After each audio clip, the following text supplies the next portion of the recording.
straight from the mayor's mouth, with Matthew Dickerson from Dubbo Regional Council.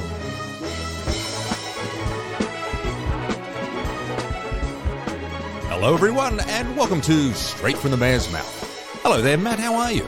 Yeah, busy as always. Good to see Dubbo pumping along. Isn't it just? Busy. Obviously, Christmas coming up means that things are busier and seem busier. And I'm convinced in society, if we did not have deadlines, nothing would happen. I think you're spot on, absolutely. And Christmas, of all the deadlines, Christmas is the ultimate deadline. That's so right, that's it. For whatever reason, whatever you're doing, whether it's buying a new pair of shoes or getting house renovations done or whatever, it's got to get it done before Christmas. Yes. Why?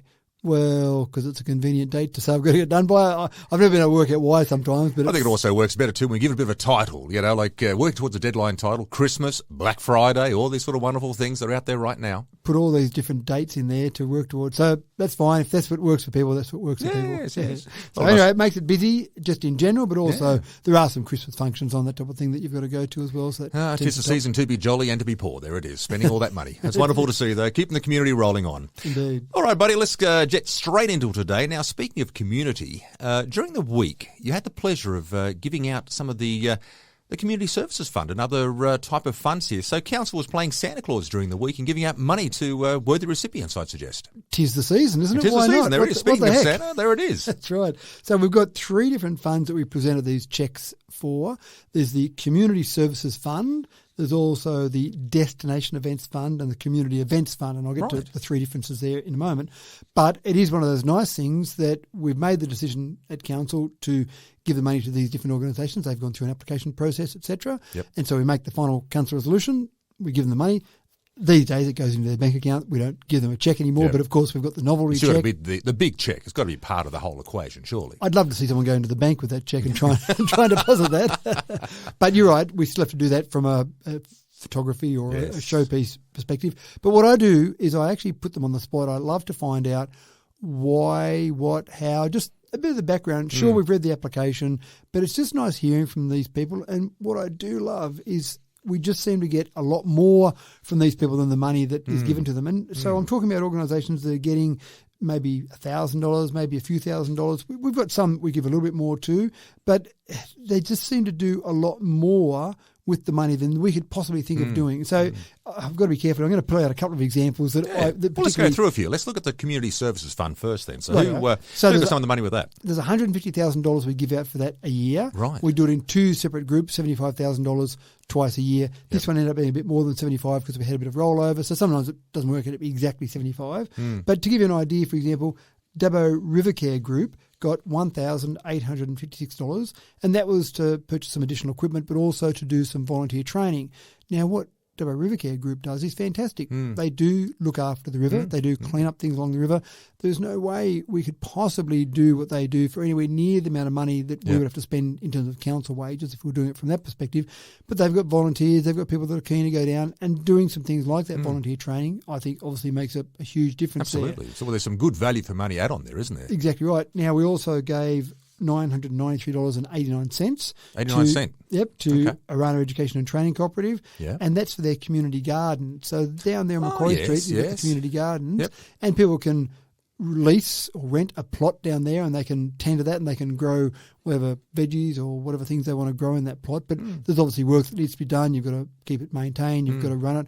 And obviously you want to make it as cheap as possible for the community members. So again, what they do down there I think is fantastic. And I think there's a lot of discussions that happen down there. I know when I ride my bike down that way, I see people gathered around there doing things. And it's a very social little moment of spotting, isn't it? It is. That's right. And I think that's fantastic from that perspective as well. So we've got then some large amounts. For example, Arana Arts got $15,556. Right. And that was for their Kumo Taiko, I hope I pronounced that right, projects. That's the drums, if you like. So they're going out to buy some more drums, are they? Or? Well, it's more about instruction in this scenario. Okay. So we talked about the fact that this is a helps us be closely linked to Japan. Yes. Some of the drums we've got there have been donations from our sister city, Minakamo, in Japan, so that's nice.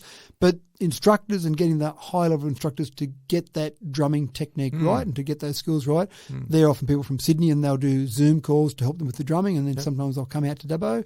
Okay. It's a great little group, actually, and they've performed at different events that we've had from the council, especially when obviously our Japanese delegation is here. Yes. And we've seen that there was one event that sticks in my mind, that we had the drummers there, and these are all younger people that are doing this, and so we had them there and they were doing a demonstration, and we said, as a little bit of a joke, not sure if they would take us up on it, to the delegation, does anyone want to have a go on the drums now? And that might have been a polite thing to say, and they went, oh, no, thanks very much. Yep. But a couple of them did, and wow, they were impressive. good. Yes. They were good, yeah. So they're all dressed up. It was a formal occasion, and they've kind of hitched, one of the ladies, I remember she kind of hitched her skirt up ready to go, and she's got in the position like, I'm to in drum. the groove now. Where these drums? Absolutely, she was into it. So we went, wow, we were kind of being polite, but wow, that was fantastic. Yep. So that was nice as well. And I don't want to go through all of them because obviously there were lots there.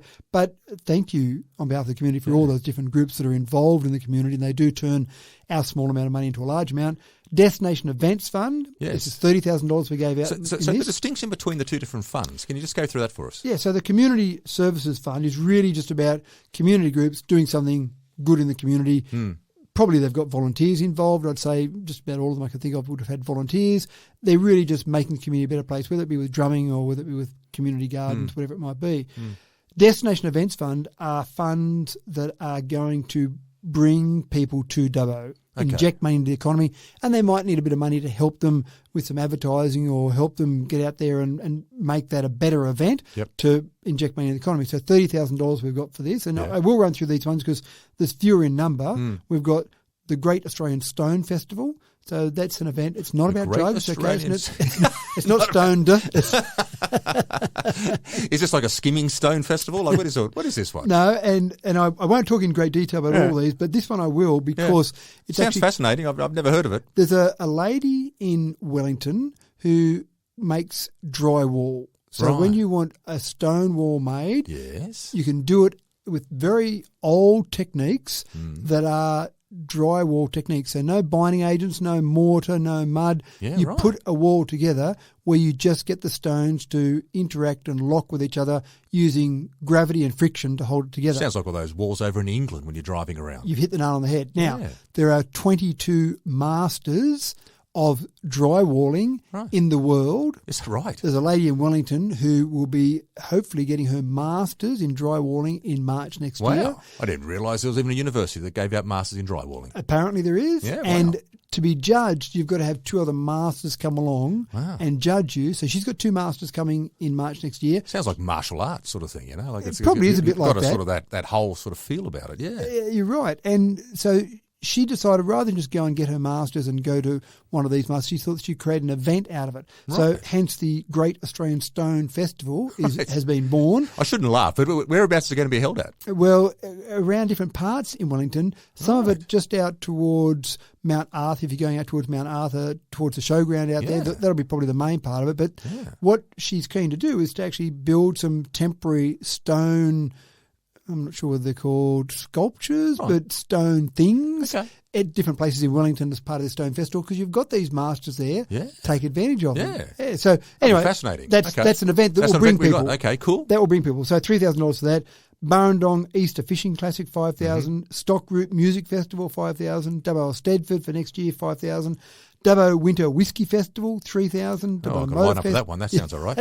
Well, actually, I went along to that one this year, and it was quite good. Dubbo Motorfest, $5,000, and Cross Cultural Carnival for next year, $4,000. Okay. So they're all events that will bring people to Dubbo, and they had to justify and demonstrate they would do that. So again, for our few $1,000s that we put into it from the community perspective, then we hope it'll generate a lot more than that. And those all have got, I think, absolutely will bring lots of people to absolutely. it. And then the next one we have is the Community Events Fund. Right. So this is separate again to the other type of events focus. That's right. Now, this one's only $10,000 total across all of them. And these are ones that are nice events for the community. Some people might come along and visit them, but their focus is really about doing things for the community rather than trying to attract people from all over the state or over the world. Right, so they don't have to justify it to the same extent around bringing people to the community. It's really about doing things for the community. Okay. Give me an example of who received some funding in that one. So Stewarttown Multicultural Festival, $1,300. Man from Ironbark Festival, again in Stewarttown, $1,300. The 148th Annual Wellington Show, $2,200. Wellington Rotary Vintage Fair, $1,400. Now, that's a big event, the Vintage Fair. I think people do travel. That steam train, wasn't it, you told me about before? Absolutely right. Yeah. And I think people travel, but probably not from that far. They probably travel from a smaller area there. So you've got different ones like that. Oroscon Harmony Week Gala Night. Yeah. So they're still all great events, but they're probably not going to bring hundreds of thousands of dollars, millions of dollars to our community. But through great these for events. the community. Exactly right. Yeah. Great for the community. So $10,000 was given out of those. So you're right.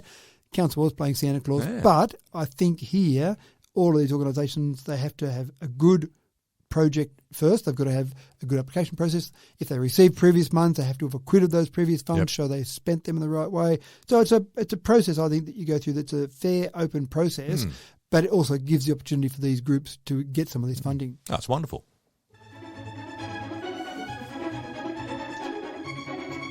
Now, speaking of all things wonderful, Dubbo Day Awards. Now, here's another wonderful event that occurred during the week. I'd suggest for you, Matt, to go and to meet some of these wonderful Dubbo people out there who are really contributing to the community on a regular basis. And it sounds like during the week they've been recognised. So talk us through it. One of the things, if you're not feeling great about yourself or about society, or even if you are feeling great about it, if you want to go to an uplifting ceremony, go to something like a Dubbo Day Awards or a citizenship ceremony. The mood in the room is so positive. Isn't that wonderful? And with the Dubbo Day Awards, so we gave out 10, and I will actually run through their names in a moment, great. but we gave out 10 awards, 9 Dubbo Day Awards, 1 Tony McGrain Award. And obviously you've got people that are contributing to the community, so that's fantastic. You've got some of their friends or family or supporters that are really supportive. Some of those might have nominated these people. So you've got people that are doing great things. You've got people that are supporting these people doing great things. And then you've got some councillors and some former councillors come along as well. So you've got a room full of people. It's a feel-good event. Oh, it is a really good feel-good event. And I had the pleasure of reading out the reason that each of these people have won this award or been recognised. And even doing that, people in the room, you hear a few groans and gasps from people going, oh my gosh, the people, and more, but wait, there's more. I typically find with these volunteers, they're not involved in one organisation. They're typically involved in multiple organisations. And one person who was on the committee, the judging committee, she came over to me after and she goes, oh, I don't feel like I'm doing enough in Dubbo. And this person does do some good volunteering work. I've listened to some of those. She goes, I'm a bit tired listening to them, but I've got to pick up my act. I've got to do more for Dubbo because look what they've done. What's the great line they talk about there with if you want a job done, ask a busy person? Correct. And that's exactly, that was mentioned a couple of times. In fact, even in one of the citations, was it? That was mentioned in there. Yeah. So I'll run through very quickly the different people, and I won't, in terms of the time we have, I don't have time but to it's go always through. good sort of to recognise them publicly like this. That's right. Great. And I won't go through all the things they've been involved with, but anyone that knows these people knows definitely what they've been involved with. So we've got Tim Morris picked up a Dubbo Day Award, Jared Allen, Muzrat Khan, Janet Stewart, Deborah Davis, Trish Gosper, Carmel Carolyn, and Mr. and Mrs. Singh. And I've got their proper names here in front of me, but Mr. and Mrs. Singh I know from school. You would know from school as well. I used to work with both of them. Well, there you Wonderful go. people. I was more thinking about when I was a student for both of them. They've been around for a long time. So they were the Dubbo Day Award winners. And then you also had John Robbins. Now, Johnny Robbins, the physiotherapist. Correct, that's right. Yes. Now, he wasn't there, unfortunately. He's actually away. He's got his own treatment he's having with cancer at the moment, and so that's happening as we speak. So he wasn't there, unfortunately, on the day. It was certainly collected for him on his behalf, and when he's back in Dubbo, I did promise some of the people there that I'd go down to a park run one morning and present it to him in front of park run. But John, so the Tony McGrain Award is a little bit different. All of those Dubbo Day Awards are given out to people that are volunteers. Yes. And one of the things that was recognised many years ago was that sometimes people in their paid employment, they do a lot more than they have to do, than they should do, than they need to do. Gee, it'd be nice to be able to say something for them, but the Dubbo Day Awards are for volunteers. The Tony McGrain Award was born from that, where recognising people that are in some sort of paid employment that links to what they're doing, but they're going way above what they need to do. And so that's where John Robbins picked up that award as the Tony McGrain Award. And, of course, for people who may well be aware that Tony McGrain was the Mayor of Dubbo, 1991 to 1999. local state member from 1999 to 2004 and unfortunately died way too young in 2004. Hence this award named after the memory of Senator Isn't it wonderful to, like a guy like John Robbins, who you would not meet a nicer man, would you? Like and a true gentleman, but also just a very gentle man. That's the thing I love about John. He's you speak to him, there's this, he just resonates and oozes all this positivity. We talked about positivity before, but there's a wonderful sense of warmth that he really creates, and a hard worker. A hard worker indeed. And again, when I read out his citation, a hard worker in lots of different organisations, and that's the bottom line. I think that's what we see with all of these people. So it's a great day. 23rd of November, 1849, of course, Dubbo was gazetted a village. Every year we celebrate that. Now, the whole Dubbo Day Award started from 1999 when the sesquicentenary was celebrated. It's a great line. I love sesquicentenary. Just nice sort of word, say it's a great word, isn't it? Yeah, that's right. And in 1999, when that happened, there were community awards given out. They might have been called Community Service Awards, but basically celebrating the great people. And it was then, as a subsequent process, they went, well, that worked well for 1 year. Why keep it to 1 year? Now, next year, of course, we've got to celebrate the demi-sesquicentenary. 175 years. It's been 25 years since then. That's right. I had to look up what a 175th anniversary would give me, and the best ChatGPT could come up with was demi-sesquicentenary. so I'm still struggling with the fact it's been 25 years since the sesquicentenary. I remember walking in that parade and with the kids at the time and doing. You were still at school, obviously, 25 years ago. I'd like to think, yes. Well, yes, absolutely. I was only about 17 at the time, of course.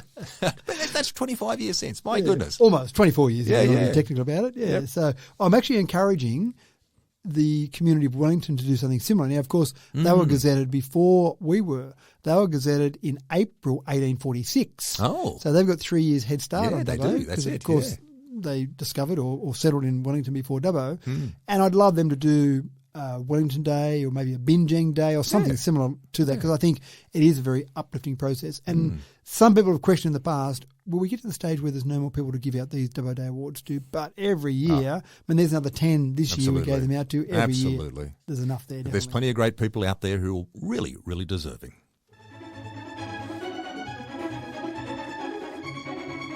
Now, speaking of really deserving, you're looking for nominations here for the Australia Day Awards. Now, this, of course, these are big awards, these ones. These are the big ones we give out every year on Australia Day.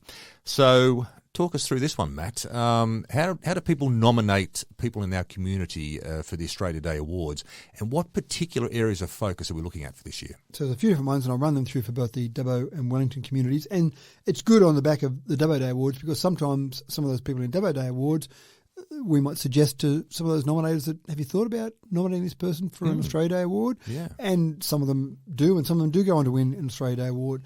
So you go to our website, just go to the normal dubbo.nsw.gov.au and look in there, and you'll find nomination forms in there. If you prefer a physical one, you can go into Visit Information Centre or one of the council, like Dubbo or Wellington, go into the council building there, and they'd certainly print one out for you.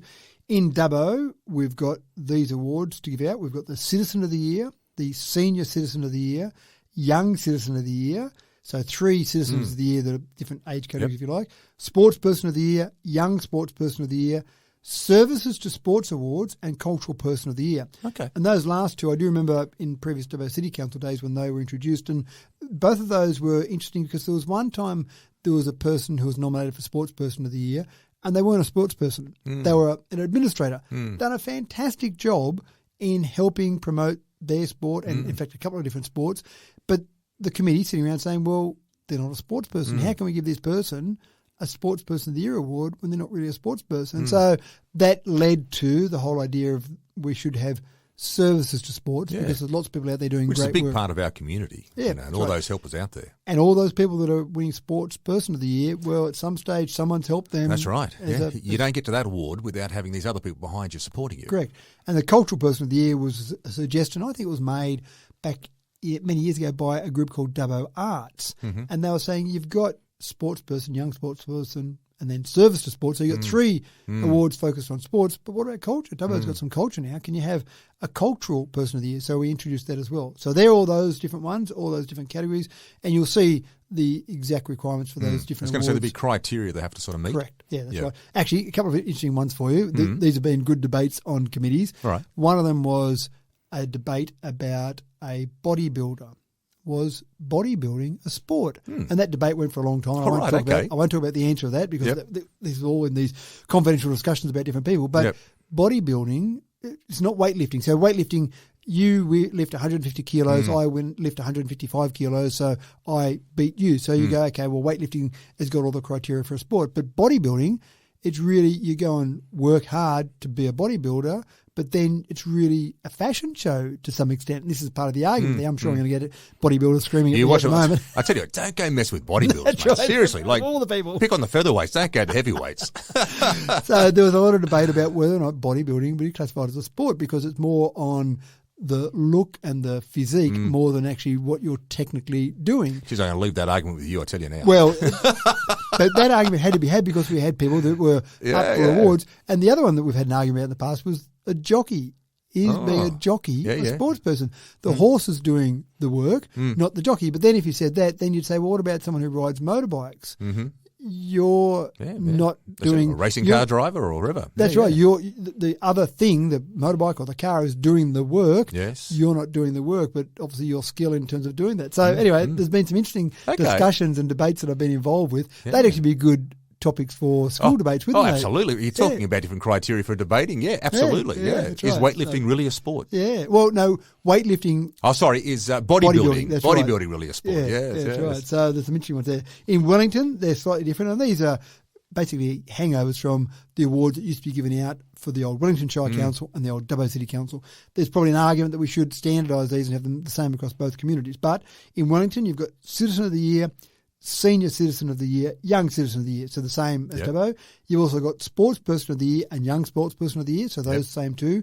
You don't have the Services to Sports or the Cultural Person, but what you do have is Community Event of the Year and Community Service/Achievement Award. Right. So slightly different there. Yep. And again, there was one that was given out in a previous year, which it actually might have been this year's awards, that was the canteen for the Wellington of Stedford. Right. That won the Community Event of the Year award. The canteen did? The canteen did. So I know you've got that confusing look on your face. and that was great debate on the committee that said, well, is the canteen the event or is the estate for the event? Which is exactly my thoughts. Yeah, that's right. The canteen hangs off the estate. So that debate went on for a long period of time and still goes on today because I know we still talk about it from time to time. But bottom line is we've got these great awards and on Australia Day, as part of the event of Australia Day, these awards are given out, and it's absolutely fantastic again, hearing what these people have done, seeing them collect the awards, huge amount of pride there, and a very uplifting experience. So I'd encourage people, if you know anyone that might be applicable for any of those, please go and get your nominations in. It's a fairly simple process, but having said that, the more information you give us, the better. Some people send in from a nomination in, they go, give it to Billy Bloggs, he's great, you know all the work he's done. Well, we don't. We've got to have that information. Absolutely. More Put than the that, detail in, we give out a lovely big certificate and a citation associated with that. So we want to be able to have as much information. We don't want to miss something that they've been involved with. And look, my advice to that is take the time in filling out the application. Give yourself time to do it so you do a really good job.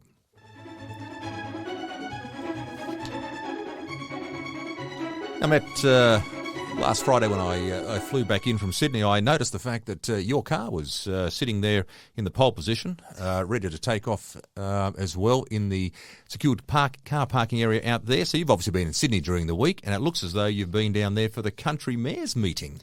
So was that last Friday you went down there for that? Correct, and I was actually only there one day, so I just flew down. If there's a meeting there, I'd try and fly down that morning and back that night, save the night of accommodation. Yep. Just means I get up early and big deal, but also this week. That's why you got the pole position then, obviously. You beat us all there. Early. That's exactly right. Yep.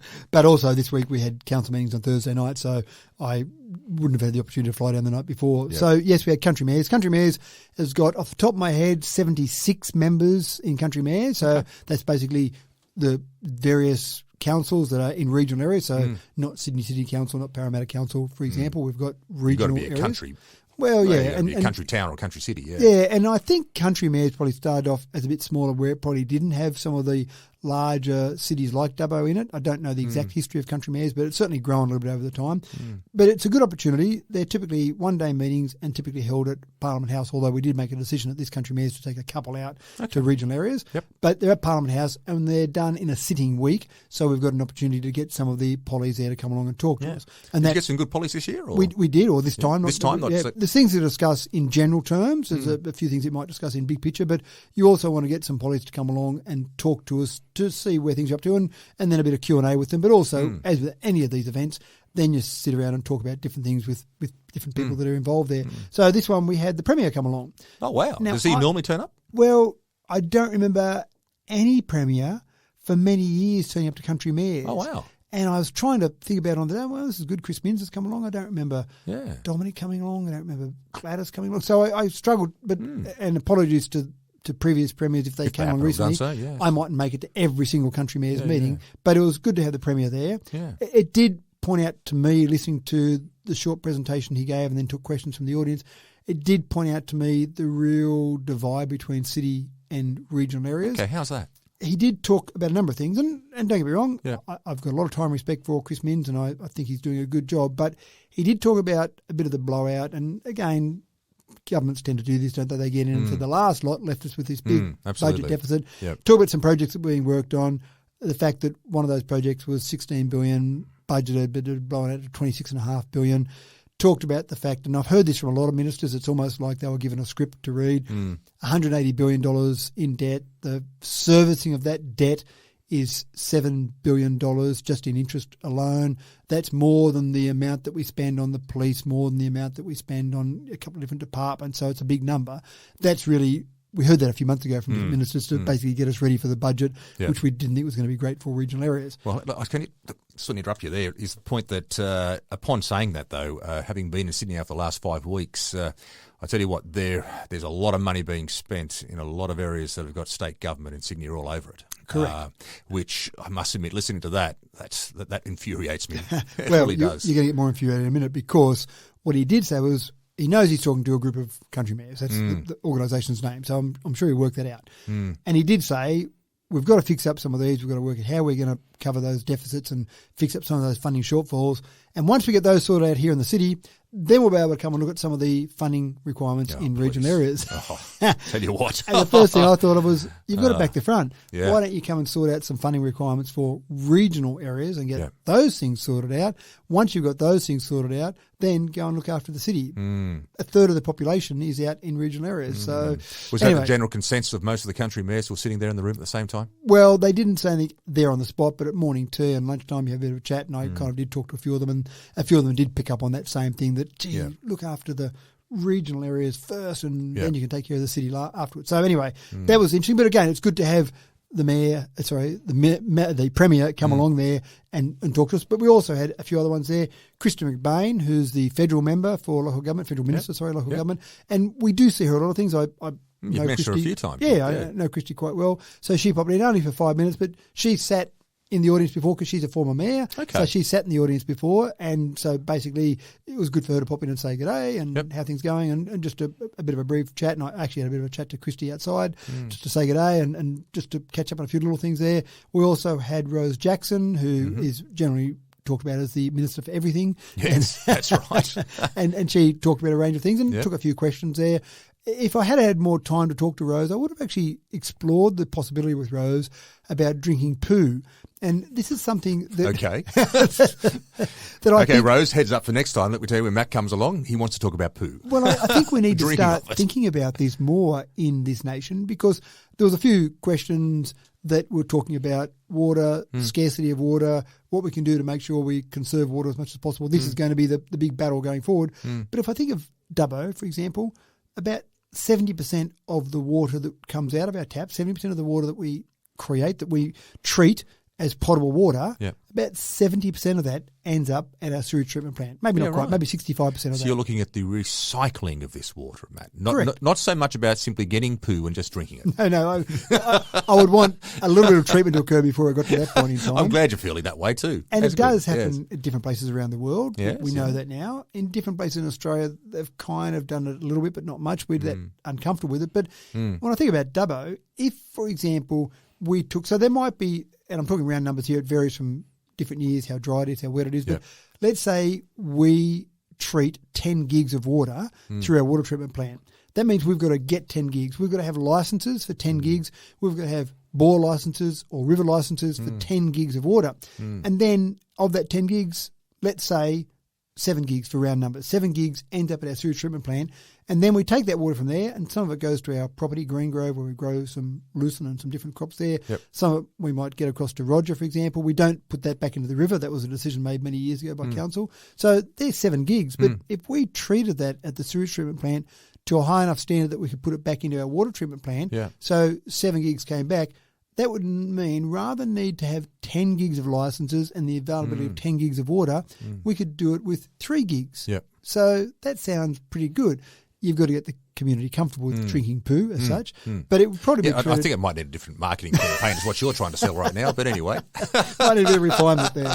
But you think about it, we, in years gone by, used to put our sewage back into the river, and that flows down the river, and hello, there's some towns down the river. There's Narromine, there's Warren, there's places down there that then take that water out of the river to go through their water treatment plant. So it happens like that, and I'm sure we can think of other examples where water goes, or sewage goes into a river and then ends up somewhere downstream.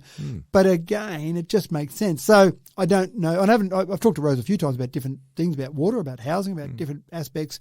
I haven't actually brought that one up with her, and it's only something that we're thinking about now as new that maybe, and I'm not talking about doing it tomorrow, but maybe we just need to start thinking about that. It's time to think outside the square, as you say. I think so, yeah. So anyway, Rose came along, Jenny Aitchison came along as well, so great to see her. Dougal, and Dougal, our local member, was there, but I see Dougal lots, but it's good for the other members of the country mayors to actually get a chance to talk to the leader of the National Party as well. But obviously, I see Dougal on a regular basis, so and I'm not saying this in any way negative, I don't get excited when Dougal's come to country mayors. It's good that he comes, but I do talk to Dougal on a regular basis, so it is good. But again, it's good that take the time to come along. And so we do see some opposition members come along, we do see some ministers come along, members of parliament, etc. So always a good opportunity to talk to lots of those different people, and always a good opportunity to talk to fellow mayors. There is one conversation I had with a mayor in particular that I will talk about as we go through later, because it's something that came out of the council meeting that we've got to talk about.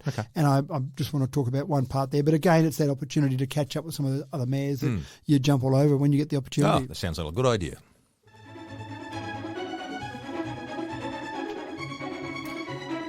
Now, speaking of Dougal, sounds like on Saturday morning you had a chance to catch up with Dougal at the community leaders meeting in Wellington. So Dougal was there, and yourself, and now you told me about this last time. So Wellington does not sit under the federal jurisdiction as Dubbo of Parkes electorate. It actually sits under the Calare electorate. Correct. So therefore, you would have had the federal representative for Calare, which is Andrew G., I think. Was he there as well?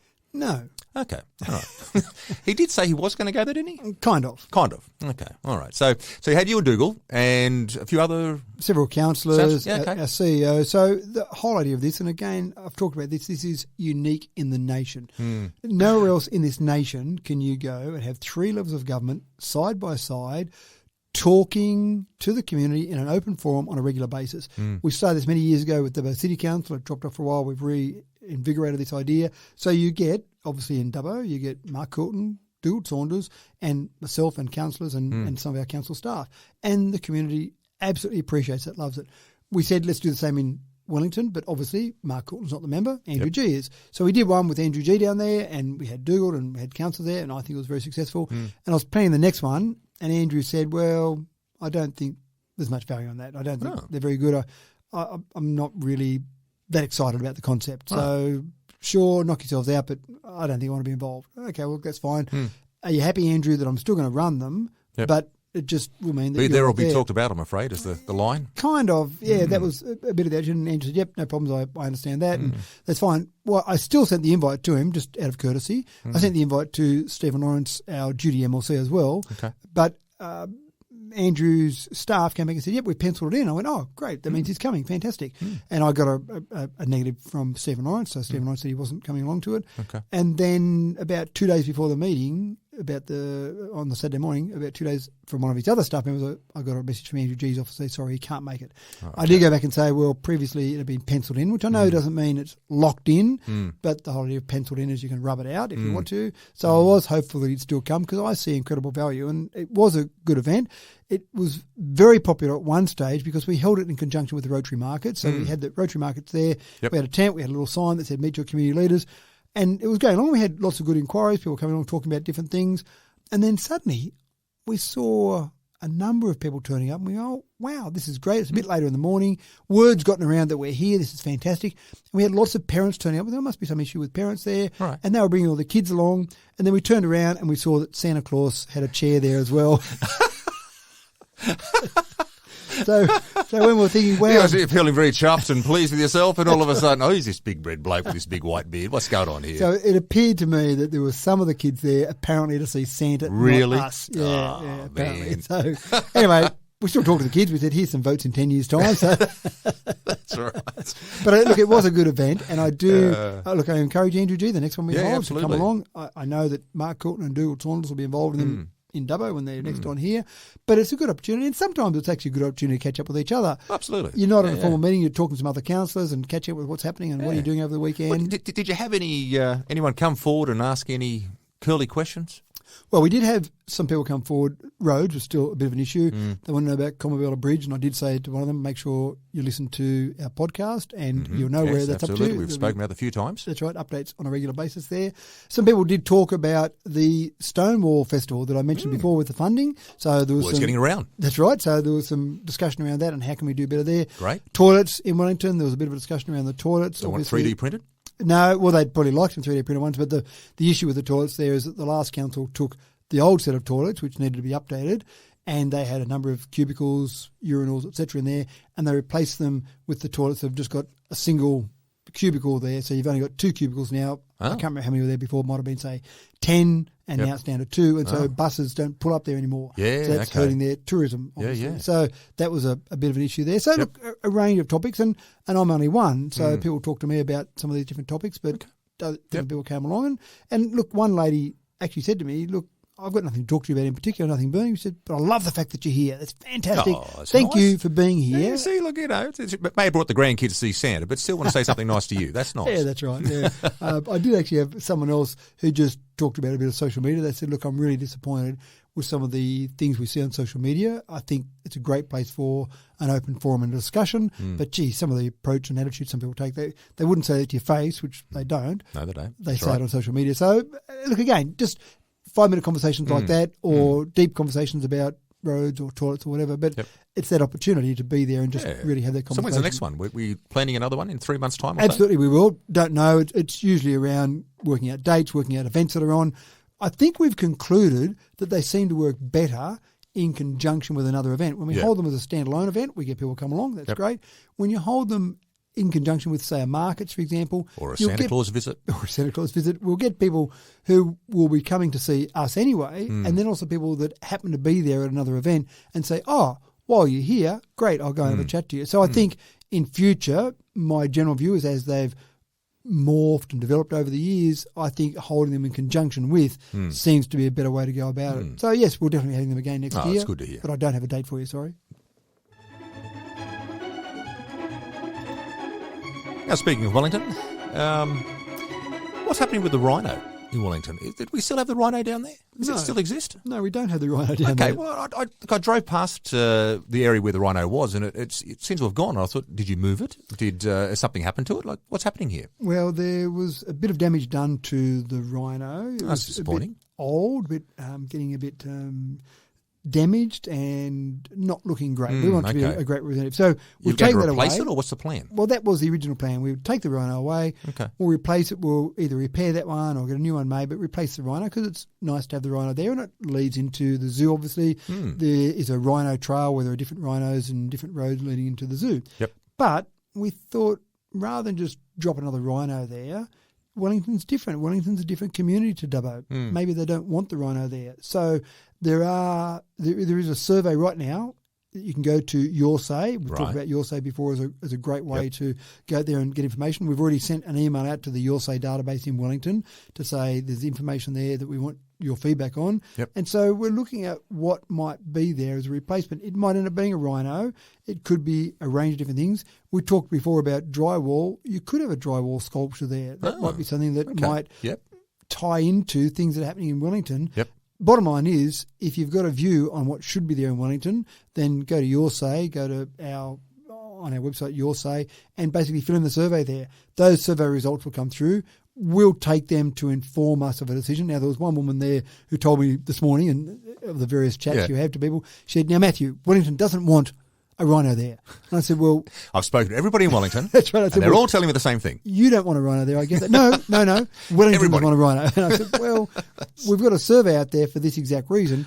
We want to find out. Well, no, I'm telling you, Wellington does not want a Rhino there. I know everyone, and I'm telling you now, Matthew. Now, she may be absolutely representative of the Wellington community. She may not be. It might be her opinion, but... Sounds like what's the word? Hyperbole for me, but anyway, that's all right. It may be, and that's exactly what I thought, but let's see what Wellington, the community, has to say, rather than Wellington one person has to say, and take that feedback on board. But there'll be something there. We'll replace it with something, some sort of public art of some description, but not necessarily a Rhino. Right. Now, onto a far more serious topic. I see here that there was an issue, was it during the week, or might have been just a little bit before this, in regards to, well, one of the planes hijacked? And was there a hijack alert out at Dubbo Airport? Can you just clarify this for me? Because there's a bit of a rumour spreading around that there was a plane hijack that happened which sent the airport into lockdown and the whole thing. Is this correct? You're good. You've got your ears to the ground, haven't you? The Dubbo grapevine. That's how I get it. Well, it was and it wasn't. There was. So was there? There was a hijack alert for a plane. Okay. There wasn't a hijacked plane. Okay. So this is going back. So someone let an alert known the fact that the plane's been hijacked, but it wasn't actually being hijacked. That's right. So on the 16th of November, in the morning of 16th of November, I received a message to say, be on standby. We might need some sort of urgent decision by council. Because, so you personally received a message? Yeah, because in between council meetings, if you need an emergency decision, then the mayor has the same power as council. Now, you don't use that power flippantly. You just don't say, I've decided to paint the roads pink. Let's do that tomorrow. You use that power, I suppose, in making decisions that are emergency decisions. Right. And even if I had a bit of time to make a decision, I'd probably shoot out a quick email to all the council and say, hey, this is what's happening. I'm about to do this. Anyone got a problem with that? Yeah. Because, again, council makes decisions. Yeah. And typically, if we made a decision using those emergency powers... So you get this alert? Well, I received an alert to say, basically... There's been a hijack? There's been a hijack. Now, if I go through a few of the details, the airport manager received, first of all, a call from the police to say there was a hijacked plane coming from Orange, and it may be landing in the very near future. I'm talking minutes away, not hours away, may be landing. So then the airport team initiated the emergency response plan, locked down the terminal, and basically gave full access to the police. Wow. There was an AFP, Australian Federal Police, they had a negotiation team that basically were mobilising from Blacktown. Oh, my God. Ready to be, from Bankstown, not Blacktown, from Bankstown Airport, ready to be out in Dubbo as quickly as they could get out here. So if you're out in the terminal at the time, if you were waiting for a plane, you had to leave the space, or they just locked you down in the space? I think they probably would have locked you down. I don't know they would have kicked you out. They probably would have locked you down in a certain space. So I don't know if anyone was in the airport at the time. Probably someone would have been there waiting for somebody there. A plane. And so the whole incident was over within 5 minutes. Well, that's what they found... quite an anticlimax. It was, absolutely right. In some investigation after the event, there was an aircraft that went onto the emergency frequency. Now, you've probably seen movies where when a plane's hijacked, the pilot is trying to notify someone on the ground that the plane's been hijacked. There was one, I watched a show called Hijack. There was an Apple TV show called Hijack.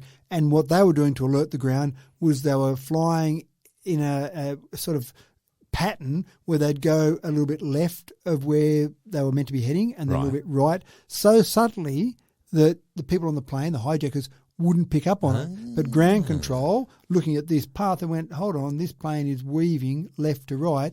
that's a signal that wow. they've been hijacked. Right, okay, yeah. Yeah.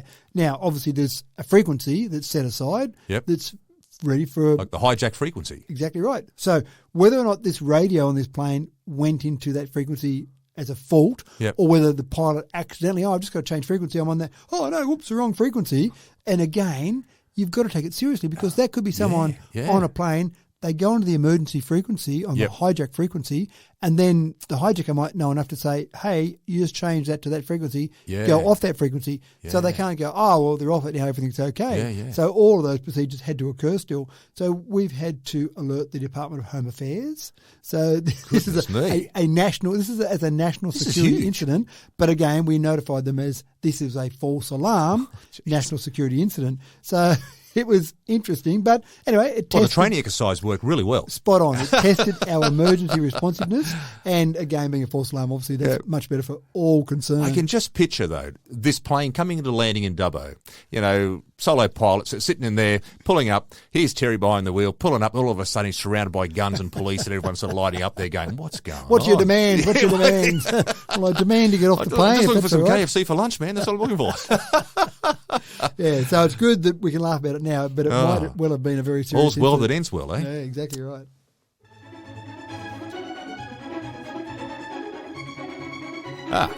Now back to Wellington. During the week, you had, part of course, the council meeting, the regular monthly council meeting was on. You're in Wellington this week. Now, there's a bit of stuff there, but there's one particular area I want to talk about today, Matt, rate rising. Now, are we up for a rate rise coming into the next financial year? Yes, definitely. Okay. You will have a rate rise, but will it be above the normal rate rise? Yes, and that's probably the next part. Are we going to be stung with one of those, other Lithgow Council type thing of a 56% rate rise? Because there was a bit of talk in the community that we're looking at some sort of ridiculous rate rise. So this is the special rate variation. Now, this has been discussed at council. We've gone through, we've had consultants in, let's look at our financial sustainability and all the rest of that. Now, one of the things that we've got to talk to the community about is, would you like to pay more for your rates? Well, everyone says no. No one says, let's pay more for something. I don't know anyone that contributes more than they have to. Yep. Would you like to pay more for rates, or would you like to have a reduction in services? Oh, hold on, that's now a different question. Do I want a reduction in services? No, I don't. Well, that's fine, but no to a rate rise and no to a reduction in services, you can't have both. So which one do you want? That's a long conversation with the community and lots of feedback we want from the community. One of the things we were talking about was the possibility of going for a special rate variation. To do that, you've got to go out to the community, talk to the community, tell them what you're going to do, go through, have that conversation, etc. Then by February, the beginning of February next year, 2024, we would have to inform IPART that we're formally applying for a special rate variation. So IPART is? The Independent Pricing and Regulatory Tribunal. Okay. Yep. And this is New South Wales version of that says we can set the prices for different government organisations. So they might set pricing for electricity prices, for example. So there's different processes they have in place. So like a regulator, I suppose. Correct. Exactly right. Back in 1977 it was that Neville Wran was the Premier of New South Wales. Mr. Cardigan himself. That's spot on, that's right. And that government, Neville Wran's government, introduced this concept called rate pegging, where IPART didn't probably exist back then, but the government, if you like, or some independent body, set the rates, how much you could lift the rates by each year. If you want to go above that, you've got to put a special rate variation, an SRV, into IPART and say, we want to increase the rates above what the rate peg will be. Yep. We want this because here's what we need to do with the money. Here's how it's going to be spent. Here's the community feedback, etc. If we made that application by February next year, we'd still have to put some more paperwork in, justifying the costs, etc. And then we would get a decision back from IPART by maybe around May, for example. Yep. And then that would apply from the 1st of July next year, 1st of July 2024. The next financial year. Correct. Yep. Spot on. Now, let me go back a little bit. So I'll get to the definite answer on all of this in a moment. That's all right. No. I'm enjoying the history lesson here. I'll draw it out a little bit. When we look at inflation for the last 3 years, you had 6% was the all-group CPI for the 2022-2023 financial year. Yep. Previous year was 6.1% inflation. Previous year, 3.8%. So inflation's been running fairly high. And then IPART, in their rate pegging amount, you may remember at the beginning of 2023, or it wasn't the beginning, maybe around that sort of May timeframe, when IPART made their announcement with the back of 6%, 6.1% and 3.8%, they made the announcement that the rate peg for all councils across the state was going to be 0.7%. I remember you talking about this, and of course that put council in a very difficult situation. If you've got your costs running at 6% increase every year, and the only way you can increase that cost is by getting a 0.7%, I've got a feeling that's going to be a negative situation pretty quickly, and services are going to have to drop. Either that or you just keep running at a deficit, which you can't do forever. You get to the bottom of your bank balance eventually. Councils across the state jumped up and down. This is terrible. How can we possibly run councils? Appealed to IPART, appealed to the government. And then the government came out and said, okay, IPART eventually did. The government obviously had a bit of a word to IPART. IPART eventually came out and said, okay, when we said 0.7%, we meant 3.7%. So the rate peg became 3.7%. How can you say that? What's that? So the rates that went up for Dubbo residents across this financial year, so the financial year we're in now, 3.7% increase. And it doesn't mean that everyone's went up by 3.7%. The rating pool, how much money we collect from rates, went up by 3.7% overall. The other thing that I think is worth mentioning is that for the last financial year, in that year, for this financial year we're in now, so in February this year, 17 councils made an application for a special rate variation. Okay. And so part of me says, if you jump from 0.7 to 3.7 because people say that's wrong, when you've got 17 councils in 1 year alone that are asking for a special rate variation, and wait till I tell you some of the amounts, Strathfield, 92.8% cumulative. Now, that's not over 1 year, that's over multiple years, and the cumulative amount, so it obviously compounds, those rate increases compound on top of themselves. Queanbeyan asked for 64.3%, Armidale 58.8%, Walker 57.7%. You mentioned Lithgow. Off the top of my head, I think Lithgow were in the mid-50s, maybe 56%. Yep. When you've got 17 councils asking for rate increases of those quantums, when you've got 0.7 jumping to 3.7, everyone in the industry said this is broke. Yep. The system is not working. You can't have variations like that. You can't have all of these ridiculously large increases without somewhere saying that the system's broken. When we looked at what we would do, we said if we were going to do it, we would probably have to look at 10% a year for 4 years to get to where we needed to be financially. Right. And the confusing part about that is it's 10%. It's not 10% above the rate peg. So depending on what the rate peg comes in at, it might be 4%, 5%, 6%. But it was 10%, and that's what you've got to do if you did a special rate variation. So we put that out to the community briefly and said, this is what we're thinking of maybe doing. Yep. If we did, we'd have to do a lot of consultation from November through to February. We'd have to make that application to IPART, satisfying ourselves that we had a good enough conversation with the community and obviously satisfying IPART as well. That was the vote that went to council on the Thursday night council meeting. Do we want to do a special rate variation for next year? Okay. And in the end, councillors voted no. Right. There's not enough time to really put everything together. What they did do... Are they still okay, though, with the fact because they're talking about wanting 10% extra? Are they still going to be financially okay? No, and this is the problem. We can't go on forever losing funds. What we've got to do is adjust something. So the resolution from council was, don't look at it for next year. We don't think there's enough time, but consider a special rate variation for the following financial year. Now, that doesn't mean it's going to happen, but what that gives us, councillors, the team at council, the opportunity to do is to spend a year having a conversation with the community to say, here's what it means if we don't put the rates up, here's what services might be lost. Here's what it means if we do put it up. If you want lots of new shiny things, we could put the rates up even more. That's really up to that conversation with the community. So the resolution from council was, don't do it this year, defer the considerations till the following year. So where do we stand now then in regards to rate pegging? So we'll get to that in a moment. Good question. Oh, all right. But the other two parts of the council resolution was that we also develop an organisational sustainability review and improvement plan as part of our development of the 2024-2025 operational plan and budget process. So basically, what are we doing to improve our finances more so than just, put rates up? Who cares about that? Now, we've already been doing work on that now. Isn't that a regular thing you normally do anyway? Absolutely right. Any business, any organisation will be looking at their expenditure. And the third point that came out of the resolution from Thursday night was that the CEO provide a report to the March meeting for next year to compare the staffing levels from Dubbo City Council and Wellington Shire Council. What were the staff levels then, basically at the time of the amalgamation, and what are the staff levels now? How do they compare? Now, I'm going to give you my gut feeling on those numbers right now, and I'm not saying these are accurate. I'm saying that our staff will get the numbers and do a report and we'll have the accurate numbers in March. But these are my guesses, and as to why, and I'll tell you that as well. But back when council was amalgamated, my guess is that we had at council about 308 staff. I'm talking about full-time equivalent staff. Yep. So that was what Dubbo City Council had.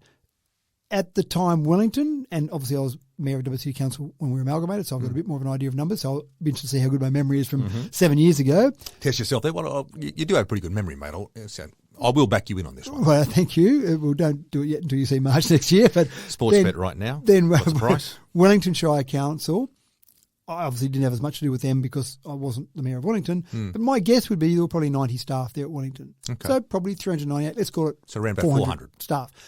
Our staff at the moment, my guess is about 467 is what we've got in full-time equivalent. Even despite the amalgamation? Despite the amalgamation. So what's the reasoning for this? What you do you should be think? more efficient. This is the thing. There should be efficiencies gained. How have we increased numbers? Now, again, I don't know that we have. I'll be interested to see the data, but my gut feel is that we have. And in that 7 years, I think we've had more compliance we've got to do, more regulatory processes that we've got to undertake, and I think more expectation from the community and what we are expected to do, hence the increase in staff numbers.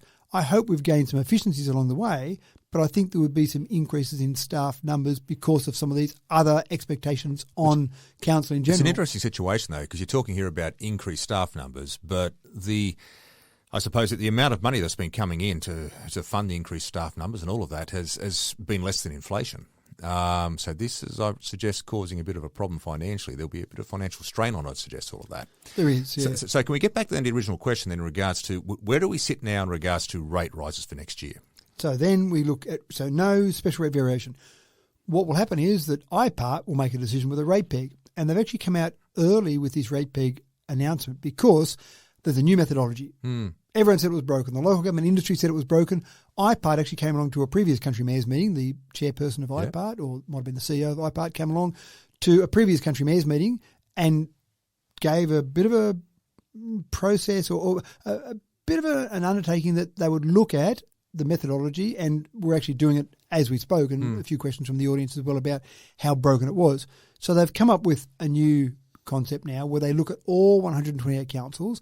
I'm sure they don't look at them in granular detail, but look at a few indicators there. And so they come up with a base level of rate pegging, rate amount that people can put, or councils can put their rates up by. Then they have some other factors. They have a superannuation factor, an emergency services level factor. You have a population growth factor. So you've got a few other factors that feed into that. Yep. And they've just come out with the announcement about the methodology, a 228-page document about the new methodology. A bit of light reading at night there for you. Exactly right. Yep. But more importantly, the rate peg amounts for next year. Now, with those rate peg amounts, it's quite interesting. Let's call it a core rate peg plus a population growth. The core rate peg factors other things into it. The core rate peg ended up being anywhere from 4.5% to 5.5% for different councils across the state. And they've broken that up into metro, regional and rural, and they've broken up some of those other factors I mentioned a moment ago. And then on top of that, the population growth factor, and the population growth factor varied anywhere from 0% to 2.7%. Right. So you've got some fairly different factors in there. Yep. Now, where Dubbo came out on that, Dubbo was in the grouping that was the 4.5% with the various factors there as the base rate change, the core rate peg amount. And then the population growth factor I thought was quite fascinating. So they gave Dubbo a 0.5% population growth factor. Now, that's a positive in that it gets to the indicator that Dubbo's economy is strong, our growth is strong. There's an expectation there'll be more growth here in Dubbo. Now, I say that with a slight tinge of disappointment for our residents because if I'm a resident paying rates, I would love 0%. I'd love rates to go down, thanks very much. So I take on board the fact that there are cost of living pressures, no doubt about that, for our residents out there. So while I'm happy about some increases in our rate pegging amount, I also take on board that means that rates are going to go up for people, which is a bad thing for the average person out there. They don't want to pay rates. No. But from our sustainability perspective... But if we want to keep having the services we have right now, there's a cost. That's right. That's exactly right. So I did a bit of a comparison. I looked through the list of 128 councils to look at a few different things there. When I compare us to other councils, I often look at other Evo Cities councils. So we've got Wagga, Armidale, Orange, Albury, Bathurst, Tamworth, and obviously Dubbo, the 7 Evo cities. Hopefully that was 7, I just rattled off then. And so with those 7 Evo cities, the whole idea those 7 Evo cities got together in the first place is because we're all very similar. The size of our population, the growth factors, the facilities we've got, they're all very similar. So it's a good comparison. Yep. When I looked at the population growth factor for those, Dubbo was the highest of those. So 0.5% was the highest of those. Yep. And even the final rate pegging amount, Dubbo was equal highest in those. So if I rattle off some of those, Wagga and Dubbo both had a 5% rate peg. Yep. Then you had places like Armidale, 4.5%. So their population growth factor for Armidale was 0%. Yeah, right, okay. Yeah, so it's interesting. Yeah. So Armidale was 4.5, Orange was 4.7, Albury was 4.7, Bathurst was 4.8, and Tamworth was 4.9. So Dubbo, from that point of view, is sitting in front of those other fairly big and popular cities as well.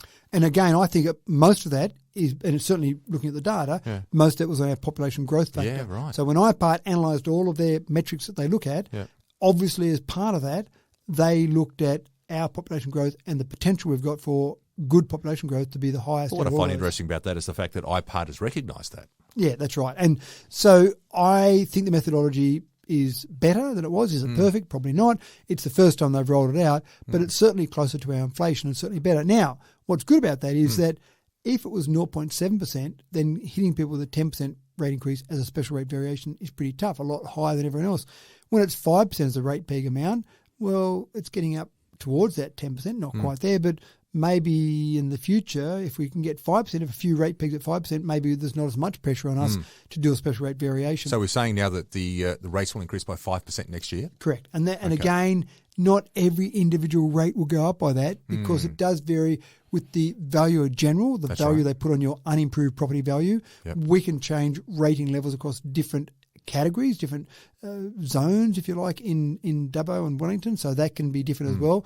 But what's important from the state government's perspective is that the total rate pool can't go up by more than 5%. And again, just a little asterisk next to that, obviously when new properties come on board, those rates can increase the rating pool. So it's a complicated calculation that we have to do at council to say, right, the rate pool can only go up by 5% based on all the existing properties, year-on-year comparison, but it might go up by more than 5% with those other new properties we've got coming in. Yep. So it's a complicated process, but the feedback's been good from the community so far. We've had some emails coming through from various members of the community. Good. But ultimately, 5%, and that's a good indicator for strong growth, even though I take on board the increase in rates, which will put more pressure on cost of living for everyone out there.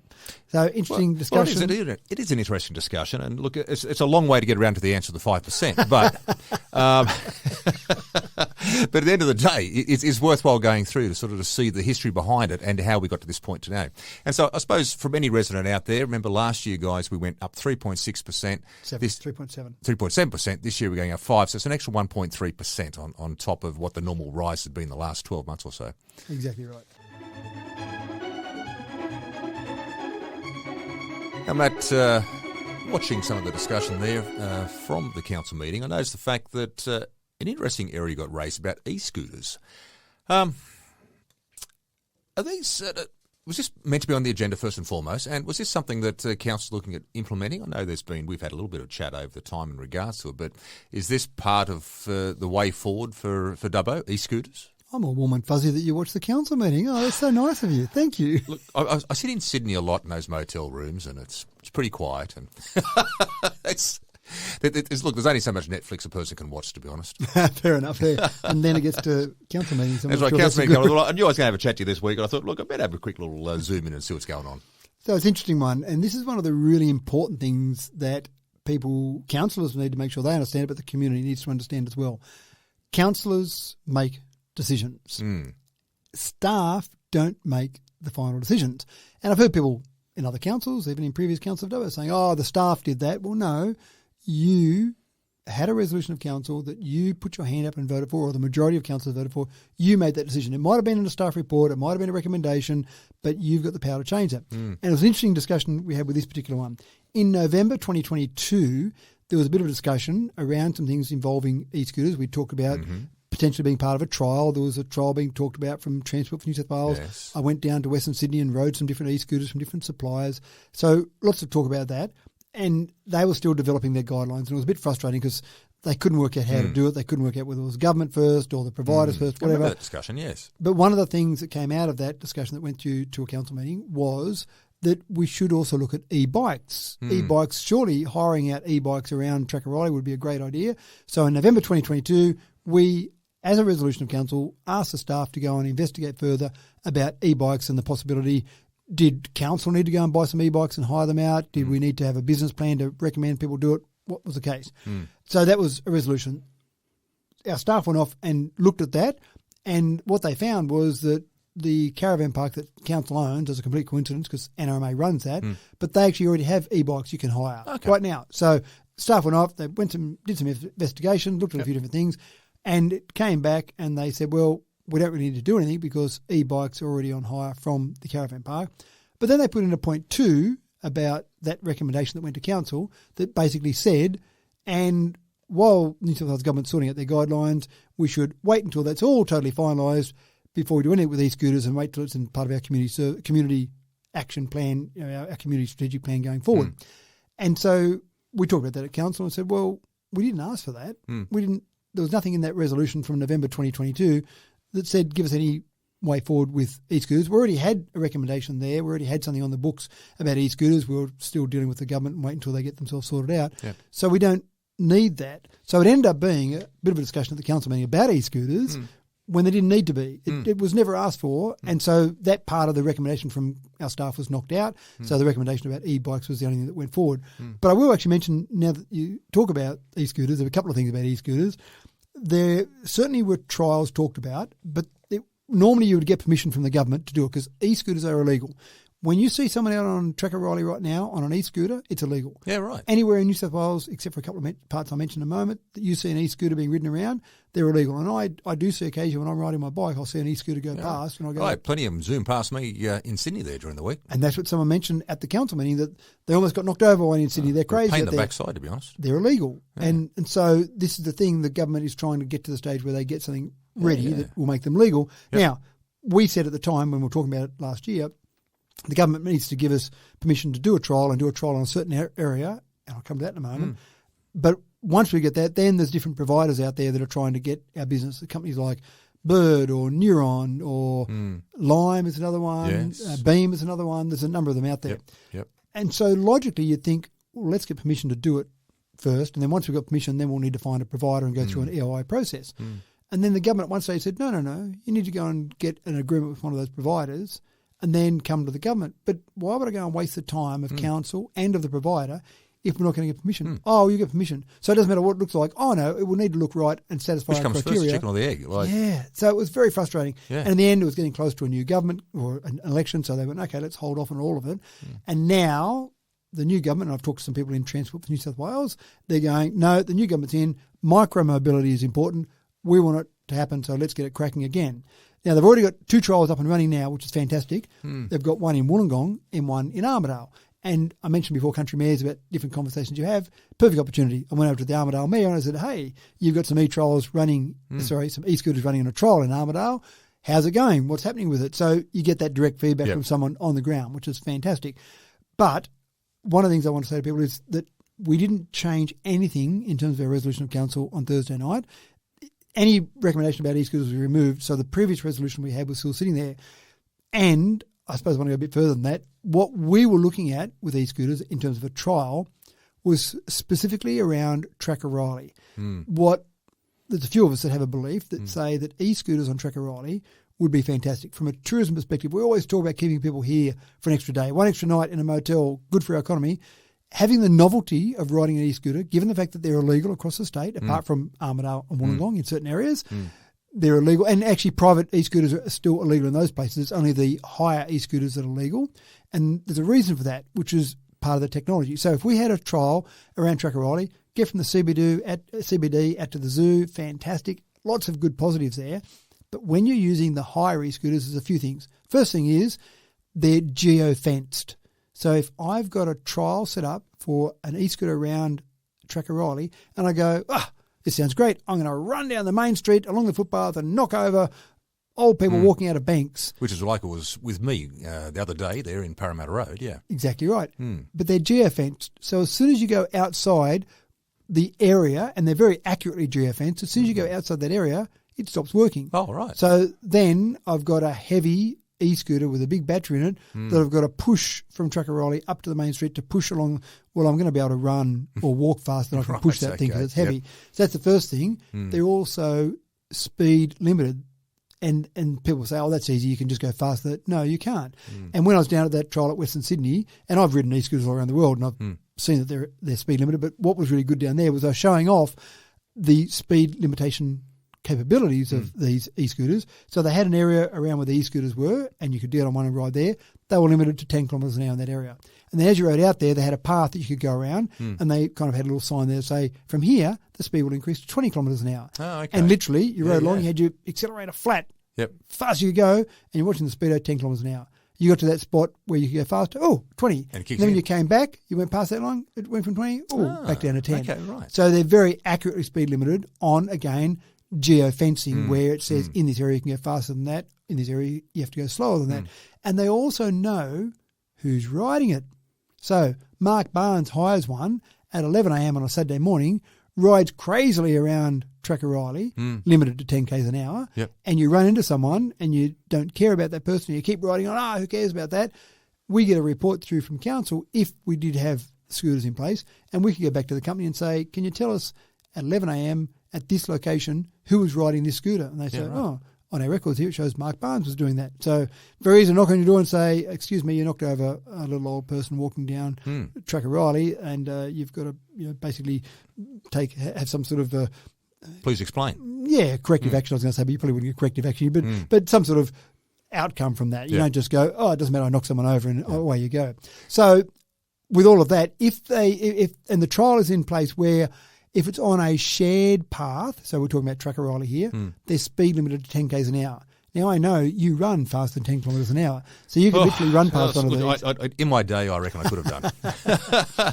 So that's the first part, if you like. If they're on roadways, not on footpaths, they would be illegal on all footpaths. If we wanted to do them on roadways, so down the main street of Macquarie Street, or be able to get kids up to the hospital where they're at, university up there, wherever it might be, then on a road, and they're only on roads that are limited to 50 k's an hour, then the speed limit is 20 k's an hour. Now, again, they're kind of saying it's a bit like a push bike. Push bike can ride along a road, and push bikes go faster than 20 k's an hour, but they're limited to 20 k's an hour. You try and go up on a footpath, it'll stop working. Yeah, right, you could push it at best. So all of that in mind. Now, again, I'm saying all that because I think e-scooters are a good idea, but the first part, if we do go ahead with the trial, which again, we're not at this stage, but if we did, we would first of all go for Truckarolli as an obvious place from a tourism perspective. And I have spoken to various members of Transport New South Wales and various members of government and saying that this from a tourism perspective, and they've said, it'd be great to test them out. They're being trialled in other locations as a micro-mobility transport option.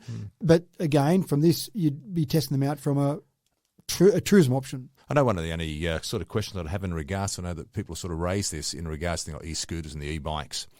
If you use Truckarolli, I know this is all sort of hypothesising, and we're not quite sure what the sort of the end result could be. But one of the big concerns people have is the fact that they could be tossed in the river, or they could just be dumped there in the middle of the track, and and all those sort of things. People are walking along, and these bikes and scooters are sort of sitting there. What would be the response to that?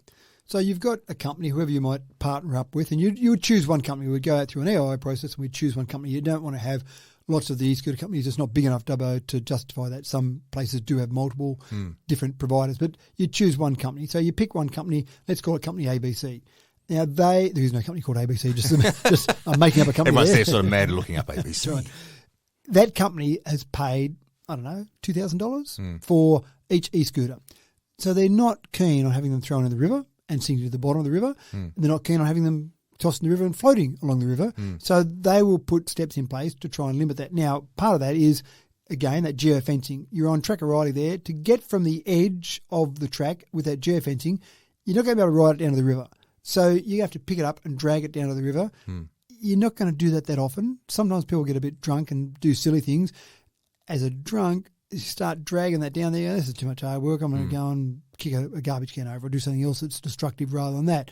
So it's in their best interest. When you get off an e-scooter, you take a photo of it to show where it is. So if you just lay it down in the middle of the path, then you take a photo. it laying down there, then that e-scooter company is going to say, no, you can't leave it like that, so you're going to get something from them. So you'll stand up. Now, there's nothing to stop people coming along and kicking them over. But again, if you get this sort of behaviour, there's nothing stopping people now going and painting things along the path in Tracker-Riley, bad behaviour. But should we not have something in place for the 0.1% of people who will be silly, be idiots, who do or have bad behaviour? What about all the other people that will use them in a positive way? So the companies do have processes in how they get them from a river when they are tossed in a river, because it does happen. Companies do have procedures in place to stop people being silly with them. Those companies might even say to council, can we set up our own little CCTV here to actually capture when people come along and do that, and then we can take some action. Okay. So I think you would find that in general that behaviour would occur from time to time, but in the main, the companies still obviously think it's worthwhile to put them into a place. And they typically drop in Armidale. When I spoke to the Armidale mayor, he said that initially they put 300 into Armidale and then they wanted to judge how they were used. They wouldn't put 300 in Dubbo just for Tracker-Riley, but they would still put enough to keep them going. And again, if they started losing too many, they would say, well, this isn't working for us. We've got to take some steps to fix it up. Yeah, right. Okay. But anyway, That's stage, all. Yeah, we're not nothing at has that point changed. yet, are we? That's nothing right. has changed. That's Yeah. right. So the discussion was there, but nothing has changed. Now, speaking of change, though, very quickly, Wheelers Lane Stage 2 is about to happen. So this is the work that I know Stage 1 was being done up there a few months back on Wheelers Lane. It looks as though Stage 2 is about to take off this week. So what are motorists going to have to expect? So we've got some preliminary works for Stage 2. It starts on Monday, the 27th of November. Okay. And about 7 days to complete these preliminary works. Now, it's not perfect in terms of timing because it's coming towards Christmas. So this will be the northbound lanes on Wheelers Lane approaching the Mile Street roundabout. So they'll be closed and we'll have some detours in place. But again, this sort of timing is only some preliminary works and only for a week and then open up again. The major works will happen next year. And if you remember Wheelers Lane before, that was closed for some major works there was closed for a period of time. Yeah. So all I'd say to people that do use Wheelers Lane, in particular the northbound lanes there. But it's only for a week for the prelim work this week, isn't it? Correct. Just have some extra time up your sleeve. If you're going there and you know you've got to go along that way, have a bit of extra time up your sleeve because you might have to detour up around Douglas Mawson Drive, for example. So keep that in mind. But again, we want to fix the roads. We want to get those roads done. Everyone wants the roads in perfect condition. But in terms of getting them there, we sometimes have to close roads to do that. Absolutely. And of course, speaking of other things coming up this week, new citizenship ceremony is going to be happening, and that's going to be on this Tuesday. So I know we've spoken at length a number of occasions about the wonderful nature of these citizenship ceremonies, and how often we are having them too. So this one's coming up this week. What sort of numbers are we expecting at this, and is anyone invited? Everyone's invited. Everybody's invited. So come along and jump in and enjoy this. Correct. Tuesday at 4 p.m. at the Dubbo Regional Theatre and Convention Centre. We've got, I don't know the exact numbers, but about 35 is typically... Seems a pretty good constant number, doesn't it? That? Absolutely spot on. So it seems to be rolling on those numbers. We'll talk about it more in a week's time, but about 35 is typically what we have. And again, as I said before, a bit like Dubbo Day, it's a very uplifting experience. It's something where everyone's so excited, so positive in the room. They do love being there as part of this, and it's a big decision to become a citizen, to move to another country. Is a big decision. To become a citizen of that country, wow, that's absolutely fantastic. Yeah. And be a citizen here in Dubbo as well. Absolutely right. So you'll have family and friends that come along to support people in that decision. The whole room, and again, let's say it's 35, you'll end up with at least 70, maybe 100 people in the room. And again, the whole mood in the room is just so positive. So come along if you can. I love it when people come along and just hear or meet some of these people. And I don't get around to all of them, but I try and get as many as possible and just say, what brought you here? Why are you here? Yeah. Tell me your story. Yep. And there's always a fascinating story, always an interesting story in the background of that. So come along if you can. If you've got the time, then So this Tuesday coming up, 4 o'clock, DRTCC. That's right, Tuesday at 4 p.m. at the DRTCC. So that would be the 28th, would it? Is that Tuesday the 28th? It would be Tuesday the 28th of November. Brilliant. Well, mate, it's got to that time. It's time for the Limerick of the Week. So, I ask you every week, what have you got for us this week? Yeah, it's a serious issue, but it kind of ended up being not so serious an issue. So I thought I'd try doing a limerick about hijacking. because it is a bit funny when you think about what happened. And again, I've The got to be hijack careful you have when you don't have a hijack. That's right, the Clayton's hijack. Sorry to all those listeners under the age of 50 mentioning the word Clayton. That's right. But does Clayton still exist? Is it? I haven't seen. I don't know. I haven't seen a famous Australian actor advertising Clayton's for a No, long time. no, it's been on many years. But I'm a bit concerned about my decision to go with a hijack this week. No, go for it. Because sometimes you take a serious, which it is a serious topic for people that have ever had this experience. Oh, yeah, that's right. But I just thought it was a bit. Oh, it's worth it. Right, so here we go. At Dubbo's airport, a frenzy began, as it was said that a hijack was the plan. But there was no terror, it was just a radio error, and the pilot was not a bad man. Oh, well done, buddy.